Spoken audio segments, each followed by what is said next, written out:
West Africa. It's called Ansi and the Lizard. It's a very popular character in folk tradition, and we're going to start the book in the back, and he'll kind of work his way to the front so you can have a little bit of the pictures and details, and we'll get a chance to see what it entails. So here we go.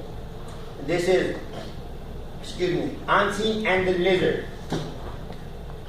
After many, many months of traveling along the west coast of Guyana, and spinning many, many spider webs and crawling over many, many rocks and valleys, Ansi the spider finally made it to his destination, the village of the Akan tribe at the Akan kingdom.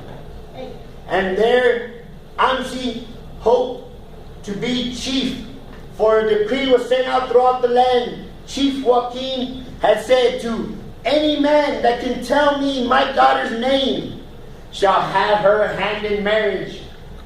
Now, Chief Joaquin's daughter's name had never been mentioned out before the palace. Her name has never been heard outside of the walls of the palace. So therefore, this decree was very special. Whoever shall come forth to the king and tell him his beautiful daughter's name was worthy to marry his daughter. And boy, was she ever beautiful. So this is going to be a lucky man. It also stated in the decree that they shall own up to half of all the territories and rule as Chief Joaquin does. And with that being said, Ansi the spider dropped out of the tree and into a carriage full of bananas on the village road headed into the palace. It was a bumpy ride, and Ansi the spider finally made it closer and closer, and with such an adorned array of colors, you saw beautiful people carrying a lot of pottery of different colors. You saw many different kante gowns and robes of many different colors, people adorned with gold and silver. You saw all the marketplace, fish, lobster, and oysters. You saw all kind of fruits and vegetables.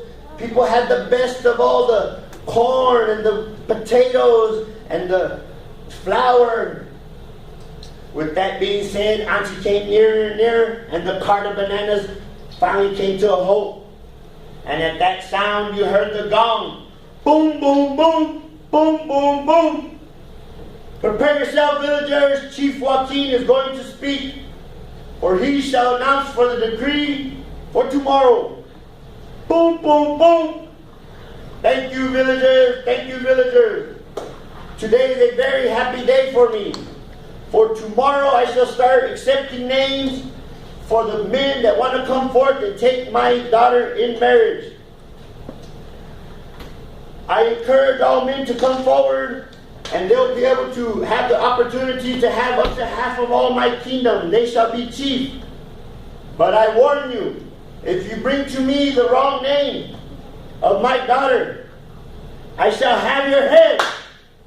And with that being said, one of the chief palace guards got his blade and did a little swift, furious move like so, and everybody took a step back.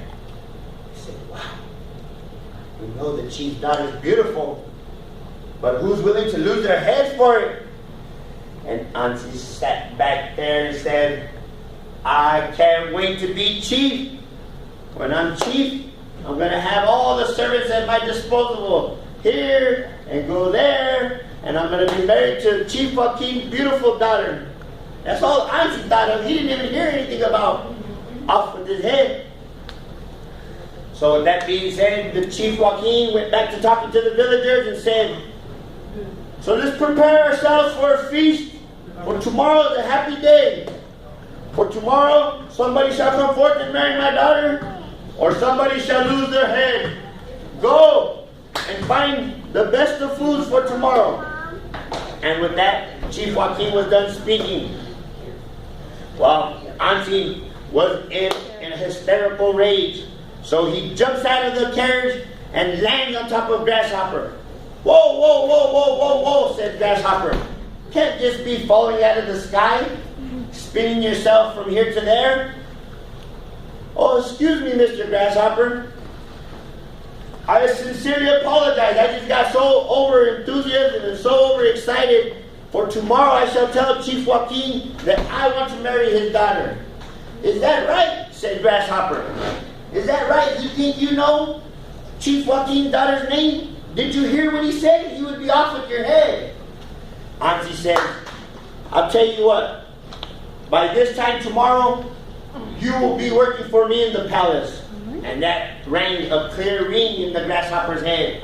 And he said to himself, I can't lose. I'll tell you what I'll do for you, Auntie. You come to my house tonight, and you sleep in my bed. I got a gown for you to wear tomorrow, and I'll make a special breakfast in the morning in your honor. For by noontime, you shall be chief. Auntie thought to himself, great idea, let's go. So they hurried off back to Grasshopper's cottage, and as soon as they got to Grasshopper's cottage, Grasshopper fixed up Auntie's bed, said, there you go, my friend, there you may sleep tonight, for the hopes and aspirations that tomorrow we'll be sleeping in the palace. Well, a grasshopper's diet is a little bit different than a spider's diet. So after Grasshopper ate, he went ahead and laid it down, but Auntie had other plans.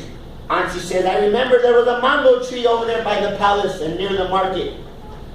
What it would do to satisfy my stomach to have a little bit of the mango nectar.